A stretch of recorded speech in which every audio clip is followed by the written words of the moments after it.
अस्सलाम वालेकुम students, this Kashif Anees. और आज जी हम लोग अपना नेक्स्ट टॉपिक स्टार्ट करने जा रहे हैं, which is our next chapter, and this chapter is known as work, power and energy. अच्छा, सबसे पहले तो मैं आपको ये बताता चलूँ कि वर्क, पावर, एनर्जी जो है ये टॉपिक बिल्कुल सेम है, चाहे आप जो है फेडरल बोर्ड पढ़ें चाहे सिन बोर्ड पढ़ें, कोई फ़र्क नहीं है कंटेंट में। बस सिन बोर्ड के लिए दिस इज चैप्टर नंबर 7, ठीक है, and for federal this is chapter number 4, ठीक है जी। तो इस बात का ख्याल रखिएगा, सिंध के लिए है चैप्टर नंबर 7, फेडरल के लिए है chapter number 4, but the contents are exactly the same.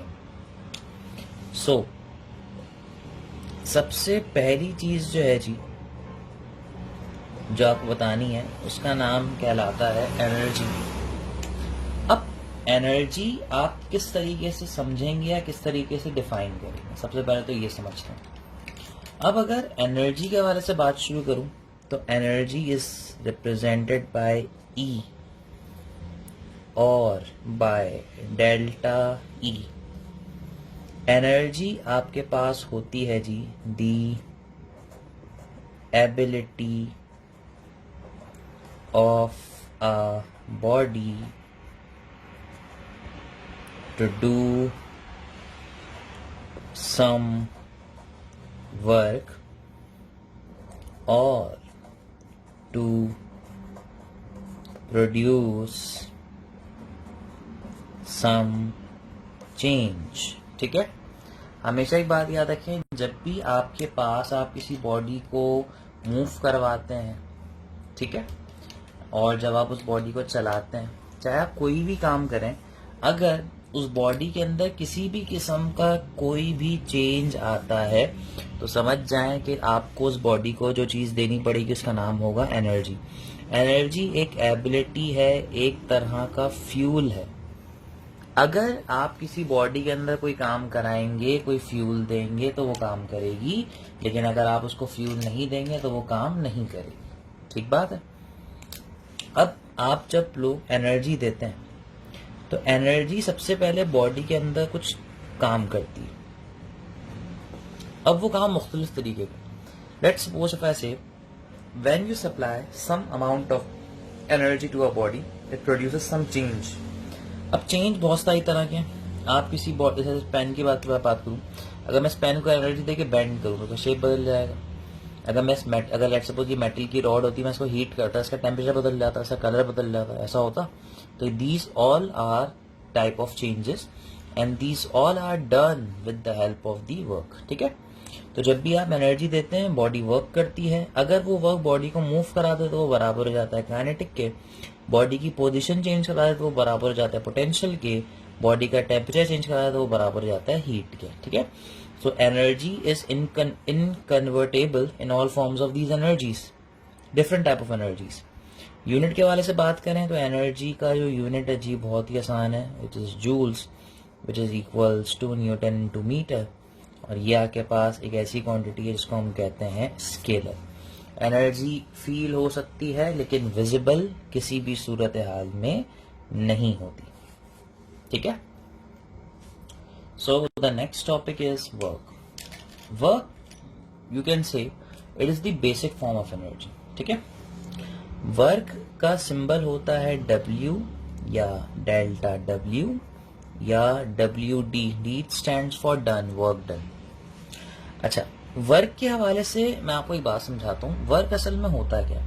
अगर हम इसकी डेफिनेशन की या फॉर्मूले के हवाले से बात करते हैं, बड़ी सिंपल सी बात है, द डॉट प्रोडक्ट यानी कि दो वेक्टर्स को मल्टीप्लाई करें आंसर एक स्केलर आ जाता है। Dot product of force and displacement,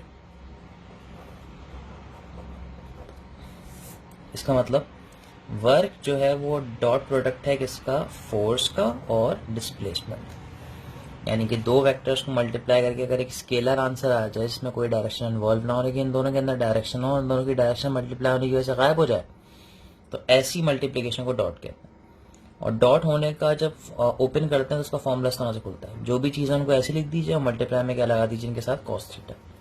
ठीक है, तो ये तो भाई वर्क की एक बेसिक डेफिनेशन है जो उसके फॉर्मूले के हवाले से बात करती है, इसके फॉर्मूले के हवाले से आपको चीज़ें समझाती है। ठीक है, अच्छा अब अगर मैं इसके कॉन्सेप्चुअल डेफिनेशन की तरफ जाऊं तो कॉन्सेप्चुअल डेफिनेशन क्या होती है? वर्क की जो कॉन्सेप्चुअल डेफिनेशन है जी वो ये है कि व्हेन a force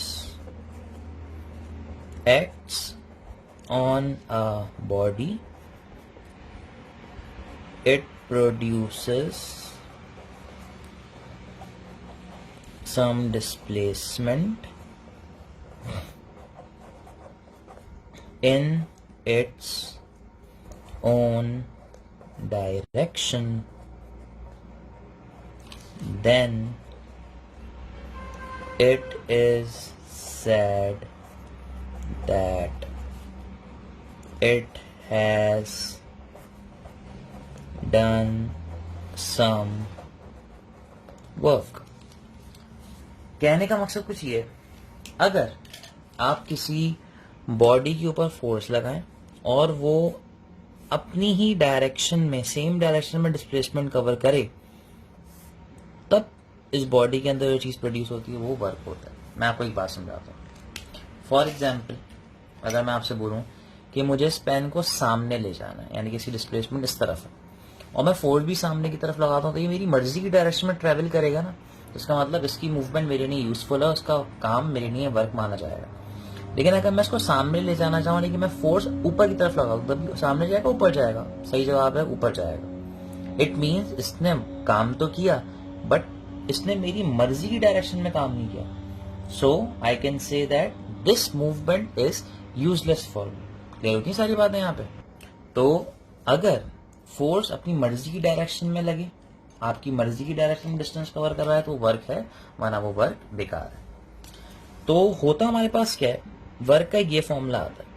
अब अगर इसके यूनिट के हवाले से बात करें तो यूनिट तो बड़ा सिंपल है, फोर्स का यूनिट न्यूटन होता है, डिस्टेंस का यूनिट मीटर होता है। कॉस थीटा की यूनिट में कोई कंट्रीब्यूशन नहीं होती, न्यूटन इंटू मीटर सेम है, तो आप इसको डायरेक्टली लिख सकते हैं जूल्स। तभी मैंने आपसे कहा था कि work is nothing but the basic form of energy. जब भी किसी बॉडी को एनर्जी का काम कुछ करना हो तो वो एनर्जी हमेशा उस बॉडी के अंदर वर्क प्रोड्यूस करवाती है। ठीक है, अब अगर इस बॉडी के हवाले से बात करें तो आप देख सकते हैं कि मुझे इससे आगे डिस्टेंस कवर करवाना है और मैंने इसी डायरेक्शन में फोर्स अप्लाई कर दी, तो थोड़ी देर बाद ये यहाँ से अपने आप को यहाँ ले जाएगी, इसकी पोजीशन के अंदर चेंज आएगा और चेंज को लाने के लिए इस बॉडी के अंदर जो चीज़ काम करेगी वो होगा वर्क। ठीक है, तो ये तो भाई दो चीज़ें हो गई जो आपको पहले समझनी थी। खैर, अब इसको आगे लेके चलते हैं। वर्क आपके पास दो तरह के होते हैं जी, एक होता है maximum kind of work, other one is the minimum kind of work. दोनों होते क्या हैं, आधा जल्दी से समझते हैं इनको। दो बॉडीज हैं, अच्छा दोनों बॉडीज में आप ये चाहते हैं कि दोनों की दोनों बॉडीज जो डिस्टेंस कवर करें वो हो सामने की तरफ, दोनों की दोनों बॉडीज जो डिस्टेंस कवर करें वो हो सामने की तरफ। ठीक है, अगर किसी भी वजह से मैं फोर्स सामने ही लगा दूं तो आप देख सकते हैं इन दोनों के दरमियान इस वक्त एंगल क्या होगा, जिस डायरेक्शन में डिस्टेंस उसी डायरेक्शन में फोर्स। इसका मतलब जिस डायरेक्शन में डिस्टेंस उसी डायरेक्शन में आ रही है आपकी फोर्स। तो ये एंगल, अच्छा ये एंगल कितना होगा, ये 90 है, ये कितना है, ये 180, ये कितना है 90, तो ये कितना हो जाएगा 0। इट मीन्स यहाँ पे एंगल है 0, तो मैक्सिमम वर्क के लिए एंगल होना चाहिए 0। लेकिन अगर मैं बोलूँ कि भाई मुझे डिस्टेंस सामने कवर कराने की मैंने गलती से फोर्स ऊपर की तरफ लगा दी, तो अब आप देखें एंगल कितना है, एंगल हो जाएगा 90। अब थीटा इज इक्वल्स टू कितने डिग्री, 90 डिग्री। तो देखें इस वाले केस में आपको मेरी बात समझ में आएगी जो मैंने आपको बताई थी, मेरी मर्जी की डायरेक्शन या मर्जी की डायरेक्शन ना हो, मर्जी की डायरेक्शन सामने, लेकिन फोर्स तो ऊपर की तरफ लगेगी, तो बॉडी सामने जाएगी ऊपर जाएगी, ऊपर जाएगी, लेकिन ये मेरी यूजफुल डायरेक्शन नहीं है, तो इसके लिए यहाँ पे मेरा वर्क 0 माना जाएगा। अब आए जरा देखते हैं कि लॉजिकली तो काम कर रहे हैं क्या मैथमेटिकली भी ये काम करते हैं। तो वर्क का फॉर्मूला मैंने लिखा था F dot D which is equals to F D cos theta, तो ये बन जाएगा एफ डी कॉस थीटा की जगह पे आ जाएगा कॉस 0। आप लोग पुराना चैप्टर पढ़ चुके हैं, कॉस 0 होता है 1, तो मैक्सिमम वर्क का फॉर्मूला आ गया एफ इंटू डी, यानी कि वर्क का आंसर आ रहा है। सारी की सारी फोर्स डिस्टेंस को कवर कराने में यूज हो रही है और बॉडी मूव कर रही है। तो मैक्सिमम वर्क तो है। मिनिमम वर्क में क्या होगा जी, एफ बी कॉस 90, कॉस 90 याद करें 0 होता है, तो अगर कॉस 90 0 होता है तो वर्क डन 0 हो जाएगा। इसका मतलब बॉडी कुछ भी मूव कर ले, बॉडी की मूवमेंट अगर मेरे काम की नहीं है तो मेरी नहीं, उसका वर्क 0 माना जाएगा। तो ये वो दो कंडीशनर आपको याद करनी है, ठीक है जी। तो ये आपके पास इंट्रो हो गया एनर्जी और वर्क के हवाले से, आप लोग इसको देखें। So our next topic is power. अब पावर और वर्क के न्यूमेरिकल में एक साथ आपको जो है सॉल्व करवाऊंगा। खैर पहले आपको मैं पावर पढ़ा दूंगा। पावर होती क्या है? पावर को रिप्रेजेंट करते हैं पी से। डेफिनेशन लिखते हैं, the rate of doing work. आपकी बॉडी ने कुछ काम किया, अब रेट का मतलब है कि आपने उस काम को टाइम से मेजर कर लिया। काम हुआ, कितनी देर में हुआ पता लग जाए तो क्या है ये? पावर। समझ में आई बात? एक मशीन है, दो मशीन है, दोनों का सिंपल सा एक काम है कि उन्हें वेट उठा के फर्स्ट फ्लोर पे रखना है। एक मशीन वो वेट 1 घंटे में रखती है, दूसरी मशीन वो वेट आधे घंटे में रखती है। तो मतलब आधे घंटे वाली ने काम जल्दी करा, टाइम कम हो गया तो पावर बढ़ गई। अब अगर यहाँ पर जो वर्क हो रहा है वो बॉडी की मूवमेंट की वजह से हो रहा है तो हम इस फॉर्मूले को यूं लिख सकते हैं, और अगर वो पोजीशन की वजह से हो रहा है तो हम इस फॉर्मूले को इस तरीके से भी लिख सकते हैं, और टेम्परेचर की वजह से हो रहा है तो हम इस फॉर्मूले को इस तरीके से भी लिख सकते हैं, ठीक है। काइनेटिक एनर्जी का फॉर्मूला सब जानते हैं, half M V square. Potential energy का फॉर्मूला सब जानते हैं, mgh। तो इस तरीके से जो पावर है वो काम करती है। खैर इसके यूनिट के हवाले से बात कर लेते हैं। वर्क का यूनिट होता है जी जूल्स, टाइम का यूनिट होता है सेकंड, और कलेक्टिवली ये माने जाते हैं वॉट्स, सही है। और पावर भी आपके पास एक अदद स्केलर क्वांटिटी है। अब जो मैं चीज बताने जा रहा हूं जरा उस पर गौर कीजिएगा। वो चीज असल में है क्या? पावर बराबर है वर्क अपॉन टाइम के। वर्क बराबर होता है एफ डॉट टी के। अच्छा, अगर ये प्लस होता तो एलसीएम ब्रेक करने पर टी दोनों के नीचे आता, लेकिन ये मल्टीप्लाई है तो टी किसी एक के नीचे आएगा। अब देखिए मैंने जानबूझ के टी को डिस्टेंस के नीचे लिख दिया या डिस्प्लेसमेंट के नीचे लिख दिया। तो अब अगर मैं आपसे बोलूं कि भाई अगर आप थोड़ा सा दिमाग पे जोर डालेंगे, डिस्टेंस डिस्प्लेसमेंट अपॉन टाइम है, कितना डिस्प्लेसमेंट कितने टाइम में, क्या बन गई? ये बन गई वेलोसिटी। डिस्प्लेसमेंट अपॉन टाइम क्या होती है? वेलोसिटी। तो ये बन जाएगा एफ डॉट वी। तो देखिए पावर का एक नया फॉर्मूला आ गया कि power is the dot product of force and velocity, और उसको ओपन करो तो क्या बन जाएगा? F V cos theta. इसे कहते हैं हम लोग इंस्टेंटेनियस पावर, और इसे कहते हैं हम लोग टोटल पावर। मशीन जमीन से लेके फर्स्ट फ्लोर तक काम करते वक्त एवरेज कितनी पावर प्रोड्यूस करती है उसको निकालने का ही फॉर्मूला ही है। लेकिन उसने लेट सपोज जब वेट को उठाया होगा तो उसकी कुछ वेलोसिटी तो होगी ऊपर ले जाने की। लेट सपोज 5वें सेकंड पर उसकी वेलोसिटी कितनी थी, उस वक्त उसकी जो पावर होगी वो ये फॉर्मूला बताएगा। तो this is instantaneous power where this is total power, ठीक है जी। तो ये आपके पास पूरी एक तरह से डिस्कशन हो जाती है किसके हवाले से? पावर के हवाले से और वर्क के हवाले से, ठीक है। अब जो है मैं इसके न्यूमेरिकल की तरफ जा रहा हूँ। अच्छा जी, अब मेरे पास आज कुछ क्वेश्चंस हैं। ये वो वर्कशीट है जो नॉर्मली हम लोग सॉल्व करवाते हैं बच्चों को, तो आए जरा देखते हैं। अब आप इसमें देख सकते हैं कि पहला क्वेश्चन है, इसके बारे से अगर मैं बात करूं कि the maximum work, the angle between force and displacement should be. Maximum work के लिए आपके पास जो एंगल होना चाहिए वो कौन सा है? तो आंसर आ जाएगा 0, ठीक है। अच्छा जी, इसी तरीके से अब एक नेक्स्ट क्वेश्चन की तरफ चलते हैं। अब अगर मैं आपको कोई क्वेश्चन दिखाऊं तो उस क्वेश्चन में आप जो है देख सकते हैं कि कहा कुछ ये जा रहा है कि एक ब्लॉक है जो 50 ग्राम 50 केजी का, पास वाला क्वेश्चन है एनटीएस का। उस पर एक फोर्स लगी 30 डिग्री पर, ब्लॉक ने मूव किया 3 मीटर, आपको वर्क निकालना है, ठीक है।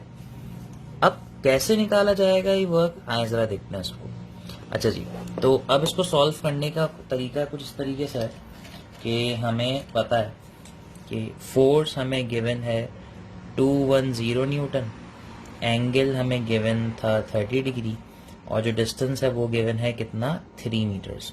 सिर्फ वैल्यूज हैं तो फॉर्मूला लगेगा W is equals to FT cos of theta. Force है 210, डिस्टेंस है 3। अच्छा, cos 30 की वैल्यू आपको याद होनी चाहिए। cos 30 की वैल्यू होती है √3/2। बस यहां तक आने के बाद आपको सिर्फ इसे सॉल्व करना है। आप इसे सॉल्व करेंगे तो 2 का हाफ 1 होता है, 10 का हाफ 0.5 होता है। ठीक है, तो 105 बन जाएगा। इसको इससे मल्टीप्लाई करें तो आंसर आ जाएगा 315 √3। वर्क है तो यूनिट बन जाएगा जूल्स। बस यही है इस क्वेश्चन का आंसर। तो एक सिंपल सी मल्टीप्लिकेशन थी जिसको आपको करना था और इसके बाद ये आंसर सॉल्व हो जाता है। तो आप लोग इसे देखें। अब एक नया क्वेश्चन है मेरे सामने। The unit of power is joules into second, joules into metre या जूल्स पर सेकेंड। तो आंसर है जूल्स पर सेकेंड। ठीक है, अब अगर मैं इस क्वेश्चन की तरफ जाऊं तो उसमें देखें आपको वर्क निकालना है। एक वेट है इतने न्यूटन का, इतनी हाइट पर फ्लोर पर 2 सेकंड की, तो वर्क क्या होगा। अब हो सकता है किसी के दिमाग में ये आ रहा हो कि यहाँ पर हाइट गिवन है तो ये वर्क पोटेंशियल के बराबर होगा, वह MBH का फॉर्मूला लगा दें, हो सकता है आंसर भी आ जाए। लेकिन मैं आपको एक बात समझाता हूँ। देखिए यहाँ पे एक वर्ड है विच इज होल्डिंग। होल्डिंग का मतलब ये है कि आपकी बॉडी किसी भी किस्म का कोई भी डिस्टेंस कवर नहीं कर रही। ऐसा है, किसी भी किस्म का कोई भी डिस्टेंस कवर नहीं कर रही। तो मैं आपको एक बात समझाता हूँ। वर्क की खास बात ये होती है कि वर्क तब तक नहीं होता जब तक डिस्टेंस कवर ना किया जाए। तो इस बॉडी के अंदर एनर्जी तो होगी पोटेंशियल की फॉर्म, लेकिन वो एनर्जी वर्क में जब तक कन्वर्ट नहीं होगी जब तक वो बॉडी क्या ना कवर करे, डिस्टेंस ना कवर करे। तो हमारे लिए अगर होल्डिंग का वर्ड आए तो हमारे लिए इस क्वेश्चन का जो आंसर है वो माना जाएगा 0। इस क्वेश्चन का जो आंसर है वो माना जाएगा 0। ठीक है, चलें अब इस तरह से दूसरे क्वेश्चन की तरफ चलते हैं हम आपको। अब इस क्वेश्चन की बारी, question number 17। A pump delivers water at 5 kg per second to a height of 4 meter. Its power will be। ठीक है, अच्छा अब इस क्वेश्चन में कहा कुछ इस तरीके से जा रहा है कि पंप की पावर निकालो और हाइट गिवन है। तो जी हाइट से पता लग गया कि ये पोटेंशियल है। ठीक है, और पोटेंशियल का फॉर्मूला हो जाएगा mgh/T। अब देखिए मैं आपको एक बहुत इंपॉर्टेंट चीज दिखाता हूँ। इस क्वेश्चन में क्या है, इसमें 5 kg के साथ पर सेकेंड लगा हुआ है। इट मीन ये मास अपॉन टाइम गिवन है। तो ये मास अपॉन टाइम मैं यूं लिख देता हूं, this mass upon time is 5, the value of g is 10 and height is 4। 5 4s are 20, 20 10s are 200, so the power will be 200। Unit क्या बन जाएगा जी, वॉट्स। तो इस तरीके से ये क्वेश्चन जो है सॉल्व किया जाएगा। ठीक है, आप ये क्वेश्चन भी देख सकते हैं। 70 kg मैन मास है, हाइट गिवन है, टाइम गिवन है, पावर निकालनी है, तो फॉर्मूला वही लगेगा, बस सिर्फ वैल्यूज गिवन जो है बदल गई हैं। तो ये भी इसी तरह के न्यूमेरिकल सॉल्व हो जाएगा, लेकिन इसमें मास अपॉन टाइम अलग अलग गिवन है, तो आपको इसे अलग अलग तरीके से सॉल्व करना पड़ेगा। ठीक है, तो इस तरीके से क्वेश्चन जो है बहुत आसानी से सॉल्व हो सकता है। अच्छा जी, now our topic is law of conservation of energy. अब law of conservation of energy की स्टेटमेंट तो सब जानते हैं, तो मैं इसको लिख नहीं रहा कि energy can neither be created nor be destroyed but can be change from one form to another. तो उस पर कोई इतनी खास बात करने की जरूरत नहीं, बस मैं इसके लिए लिख देता हूँ। कंजर्वेशन का मतलब मैं आपको पहले ही बता चुका हूँ चैप्टर 3 में कि if the total amount of anything remains constant then the case is of conservation, but in this case the thing which is remaining constant is energy, so therefore it is law of conservation of energy। ठीक है, अब ये काम सिर्फ तभी हो सकता है जब सिस्टम होगा friction free which is isolated. अब कैसे होगा, किस तरह से होगा, आए जरा देखते हैं। अब अगर मैं आपको एक सिनेरियो बताऊं फ्री फॉलिंग बॉडी का, तो हो कुछ इस तरह से रहा है कि भाई ये एक बॉडी है जिसको आपने एक हाइट पर रखा हुआ है। ठीक है, अच्छा हम सब जानते हैं, पहले तो मैं आपको एक चीज बता दूं, यहां से यहां तक की जो हाइट है उसे हम कह देते हैं h। ठीक है, लेट सपोज इस पॉइंट को मैंने कह दिया a, इस पॉइंट को मैंने कह दिया b और इस पॉइंट को मैंने कह दिया c। ये थोड़ा जमीन से टकराने से पहले मैं गलती से बिल्कुल मिला दिया, थोड़ा सा टकराने से पहले। अच्छा इस पॉइंट पर बॉडी के पास जो एनर्जी होगी वो होगी पोटेंशियल की फॉर्म में, ठीक है। इस पॉइंट पर हाइट तो खत्म हो चुकी, लेकिन वेलोसिटी बहुत ज्यादा होगी, तो यहां पर एनर्जी होगी काइनेटिक की फॉर्म में। अच्छा, अगर मैं इस हाइट की तरफ जाता हूं तो आपको एक बहुत इंपॉर्टेंट बात यहां पे समझनी पड़ेगी। इस हाइट पर बॉडी के पास कुछ हाइट भी है इस पॉइंट पर, और बॉडी मूव भी कर रही है, तो यहां पर जो टोटल एनर्जी होगी वो हाइट की वजह से भी होगी और मूवमेंट की वजह से भी होगी। इसका मतलब वो होगी सम ऑफ पोटेंशियल और काइनेटिक का। अब इस तरह समझ लेते हैं कि लेट सपोज यहां पे जो पोटेंशियल थी वो थी 10 जूल्स, तो यहाँ पे काइनेटिक भी कितनी होगी 10 जूल्स।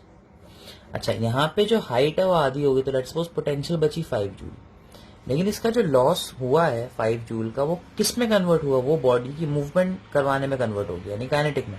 अब काइनेटिक भी कितनी हो गई 5 जूल्स, तो आंसर ऑटोमेटिकली फिर कितना आ गया 10 जूल्स। लेकिन ये सिर्फ तब होगा जब फ्रिक्शन नहीं होगी, और आप देख सकते हैं सब कुछ हो रहा है लेकिन total energy is remaining constant. इसका मतलब it is performing law of conservation of energy.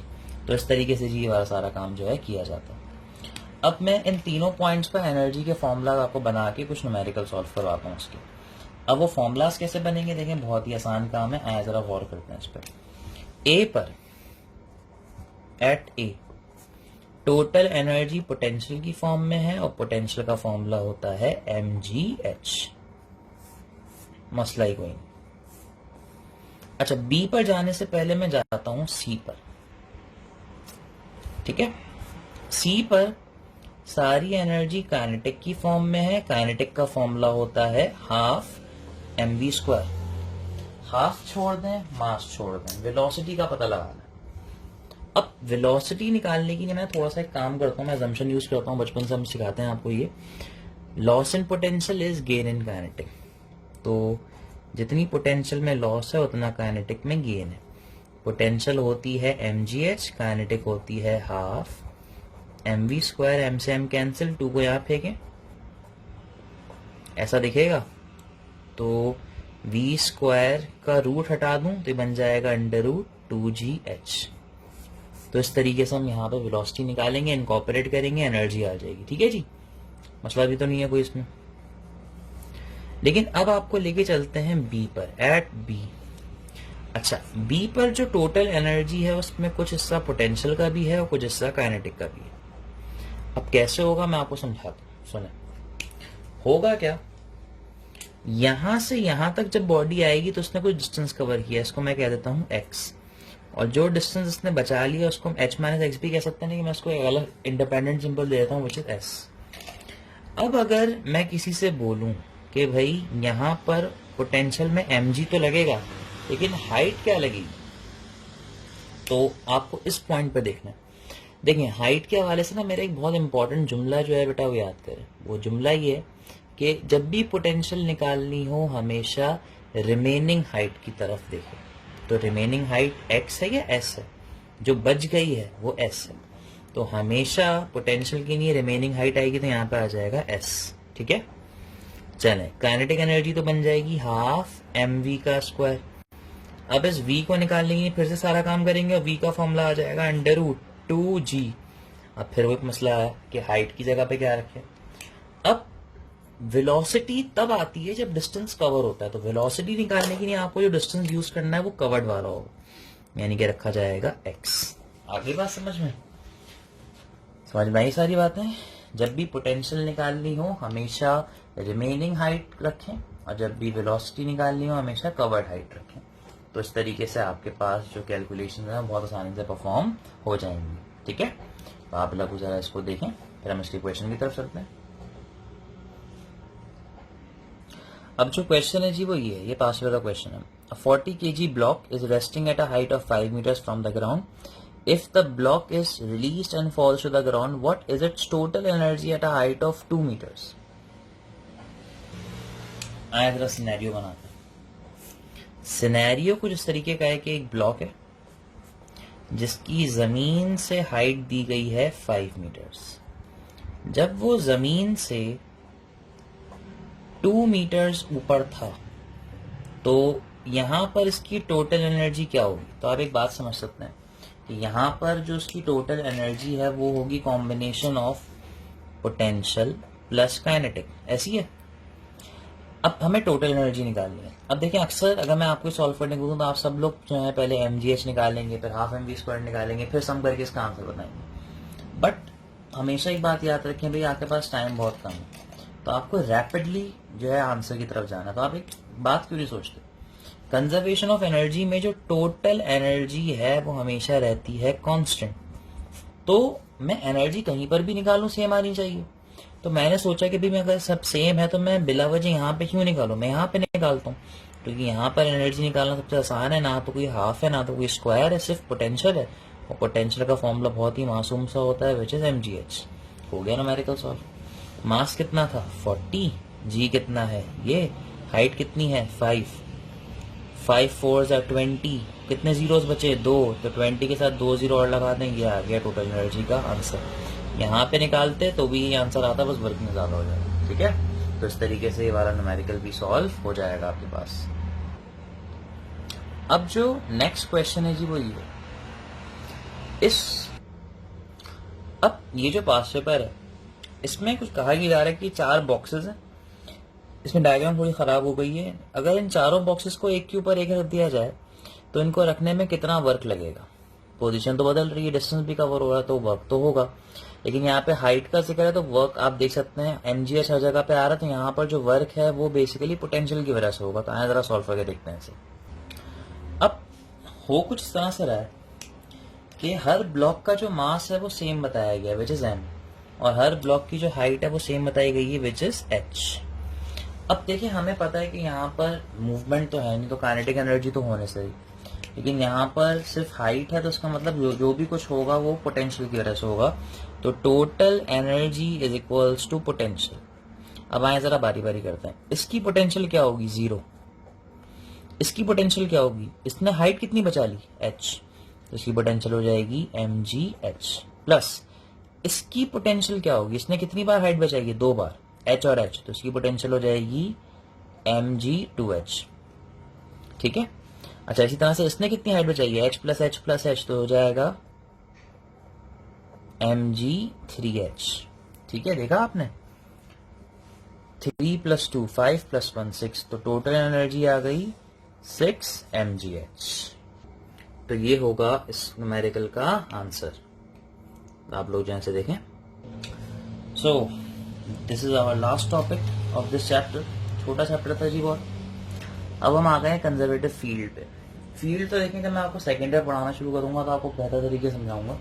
बस अभी आप इतना जान लें, जब भी किसी सोर्स के आसपास कोई ऐसा रीजन होता है जहां पर उस सोर्स की फोर्स फील हो सके, उस रीजन को हम लोग कहते हैं फील्ड। ठीक है, जैसे मैग्नेट के आसपास जो रीजन होता है वो फील्ड कहलाता है। अब फील्ड को बनाने के लिए हमें फोर्स की जरूरत है, और फोर्सेस कंजर्वेटिव भी हो सकती है, नॉन कंजर्वेटिव भी हो सकती हैं। तो इसी तरह से फील्ड के हिसाब से मामला यही है।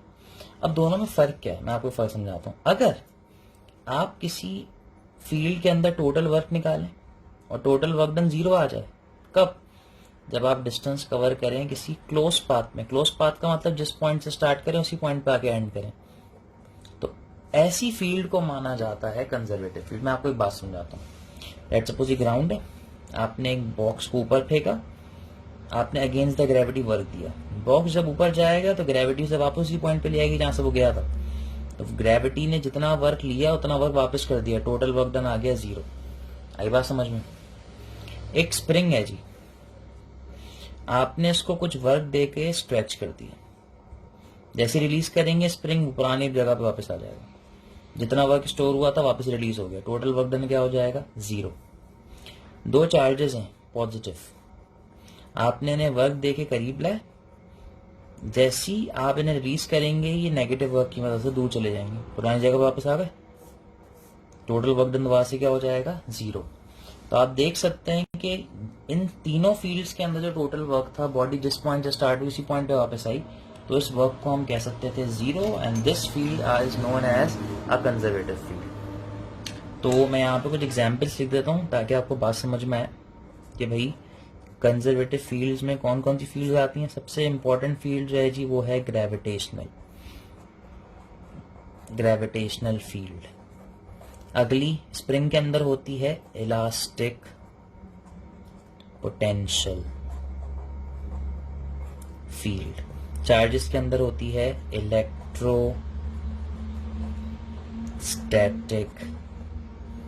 Potential field.